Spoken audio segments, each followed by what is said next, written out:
Well, I came about as close to being fired at any job that I have ever had as I hope that I ever do today. And this was for something completely and utterly, entirely out of my control. Now, granted, I was not the only one that was threatened with being fired should this situation occur again. Me and the other server, who is also a customer service representative, aka someone that is higher ranking than me in my restaurant, both got the same reprimand from our manager. I have never seen him so pissed, at least not at me. He didn't yell at me.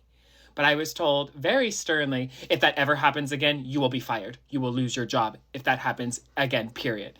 And of course, later, my server and my fellow server came out. The manager then turned to him and said, you too, if that ever happens again and anyone sees it, then you will both be fired. Then later, that person that I was serving with came up to me and we spoke privately, and I found out that we both had individual private conversations with the manager that echoed the same thing. Now, what happened, might you ask? Someone lit candles on a birthday cake. Someone lit candles on a birthday cake. Now, granted, we had a private party. It was a contractual, private event that had been booked through our events manager at the high-end restaurant where I work, and I am oftentimes assigned these private parties to be their personal server for the evening. We're in this small anteroom off of the main dining hall, and everything goes swimmingly. Some people come late, a couple trickle in, everyone's in good spirits, they're celebrating a birthday, everyone is dressed to the nines, everyone smells very expensive and great. I noticed that all the perfume in the room smelled really, really good tonight. And everything went off without a hitch. It was probably one of the most chill, low-key groups that I had.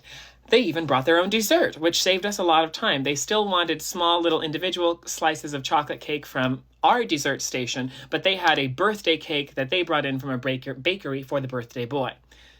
I'm in the back preparing some coffees for them when my fellow server, we shall call him Bartholomew, comes up to me, and Bartholomew says, hey, just FYI, I'm going to be running this cake out to the table. There's two ladies. They're waiting outside of the room. They have my lighter, but they wanted me to come get this cake. I don't know what they're planning to do with it, but I think that they want to be the ones to present it to the birthday boy. So don't worry about it. Don't run it out. Just focus on the coffees.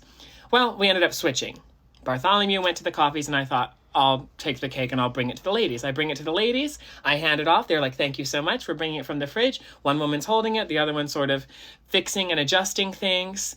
People in the anteroom are getting ready for it to be brought out. And I noticed they put these rather tall candles on. They're like maybe this tall candles on the cake, and probably this thick.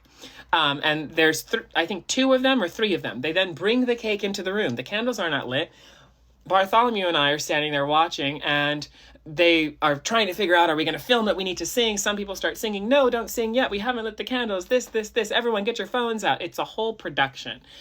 By the time the production gets underway, my manager is starting to make his way over. Well, while he's walking over, the people decide to hand the birthday cake to the birthday boy and to light these candles, the three of them that are like this, two of which are on the cake, and one of them he is holding. Well, they weren't normal candles. They were sparklers. And they weren't just your typical elementary school 4th of July party sparkler. No, these were Walt Disney World Fantasmic flame thrower style sparklers. So extravagant that I am now tongue-tied in trying to describe to you the height that these sparks reached while this man is holding the cake and then waving the other one around like this. Well, little did we know until afterward, and it was pointed out that the tip of the sparkler was less than 3 feet away from not one, but two separate smoke alarms and detectors. And if either one of those had been set off, all of the sprinklers and the alarms would have been set off in the restaurant, and it would have cost us, I think, $153,000 is what I was heard. Now, we all know that I'm worth quite a lot of money. We all know that. And we all know that, I do my best with my overthinking and anxiety to never, ever let anyone be mad at me.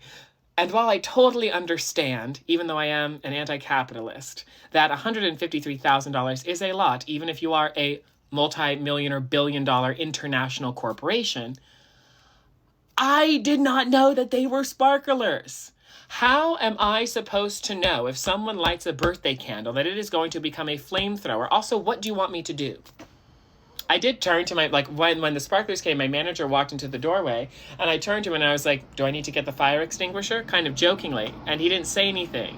And then once the sparklers died down, I turned, and that's when he pulled me out of the room and I got my reprimand. But I understand, but I'm also like, that was completely out of my control. Like, I don't know what I could have done in preparation or anticipation for the magic show that thankfully didn't set off the sparklers. But talk about an emotional day. And I had a really good afternoon.